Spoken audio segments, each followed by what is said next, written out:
Hello again, YouTube. This is The Truth, man, giving you the truth. And on this video, I want to talk about what I observe happens with women as they age. What I observe happening with a lot of women as they age. And some of this is going to be stuff with people I know, people I knew from work, people I know from neighborhoods, people I grew up with, people who are related to people I grew up with.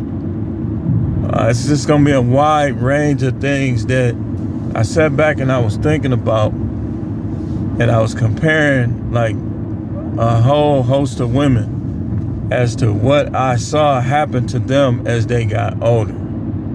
Now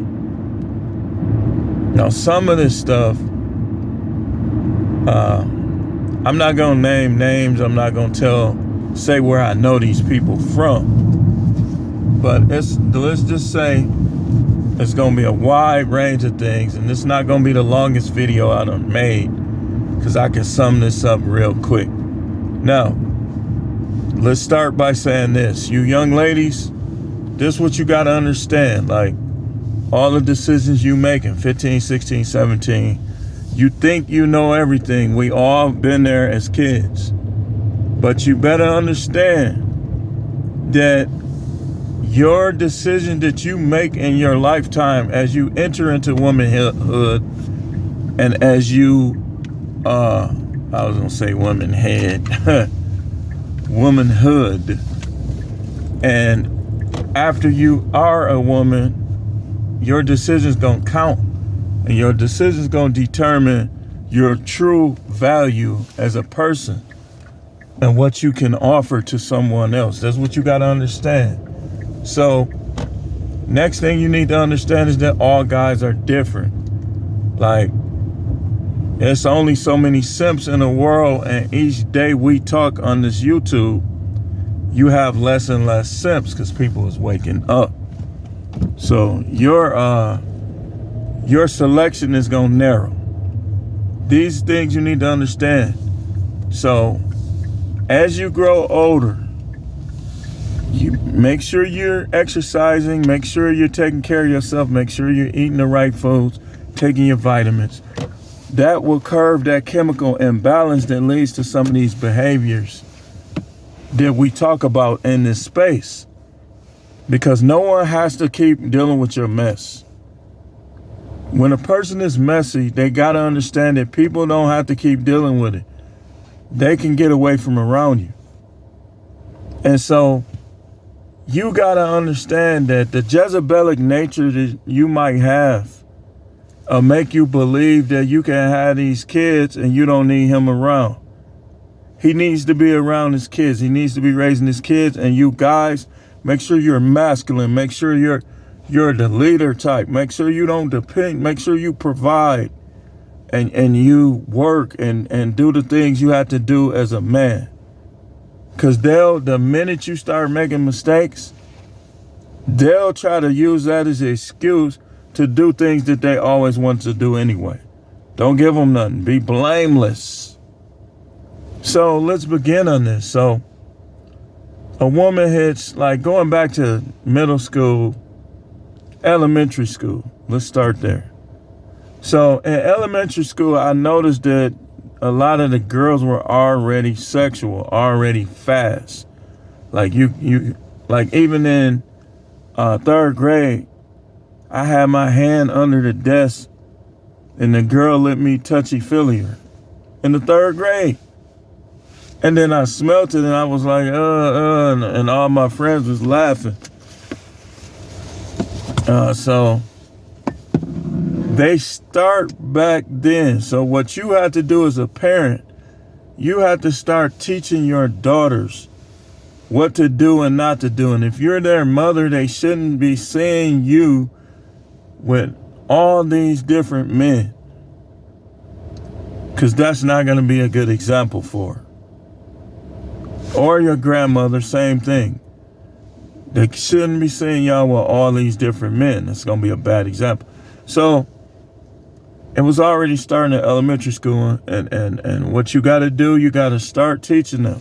It's touchy, but you got to do it. Get to middle school. Now they going the extra mile. They was humping and grinding. You know, you humping and grinding on girls. Some guys went all the way.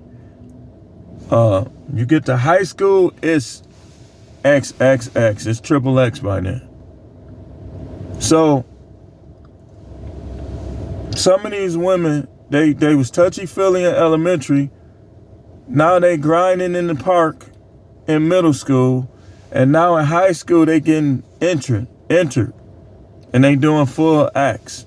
Now some women, at this point, they still not engaging. But if they're watching it, or their friends are doing it, they're talking about it, it's like they did it. This is what y'all gotta understand how body count works. That what your friends tell you is not body count. But what your friends tell you, if you develop an interest in your mind and a curiosity in your mind, is gonna affect you. So then by college years, that's when most women start to doing things. And some of them go buck wild. But what you don't realize is all of that stuff you did in college is going to come back to roost. That dude you was in love with, that was smashing you, now you trying to make the guy that committed to you in marriage be like him. And like what he liked. If he liked it, the mouth more, now you mad because the dude you with like to be in there more. See, this the cycle. This is why body count matters, because women, they be lying. They remember what they was doing. So by college years, now they involved in full-fledged activity. Now after college, you going to bars, you going to restaurants with bars, you're going to barbecues, you're going to get-togethers, you're meeting all these guys. You already know what guys like. You already done did it. You just tallying up, most women tallying up that count. So now let's say they 25. The 25, you already got, most of them probably already have like 10 bodies by now. Then they get in the 30s. Now they got more freedom. They going out more. They meeting guys, walking up the street, jogging up the street. They meeting all these guys, and they're messing with some of them. So now they're 35. And now they done been on trips with guys, they done did everything. So what are you gonna do? You're not gonna be able to impress them. They've done a lot of things by 35. They seen all different wing ding sizes by 35. They done had practically every inch of their body touched by 35, most of them. So when you get with them, you gotta realize that a lot of them are going to have an unrealistic expectation once they get in their 30s. Nothing's gonna be good enough. Everything's gonna be your fault. Now, some of them show these ways in their younger years. Everything is your fault, playing the victim. Sometimes because they saw other people doing it. Other times because, that's just their nature. Playing the victim. So now they're in their 40s. You can't have kids with them. It's too risky. And they've seen it all. Like, in their 30s, they was going to bars every night. Now they're in their 40s. They starting to slow down a little bit. Starting to have a little more aches. Some of them start experiencing menopause, so they not going to be really sexual.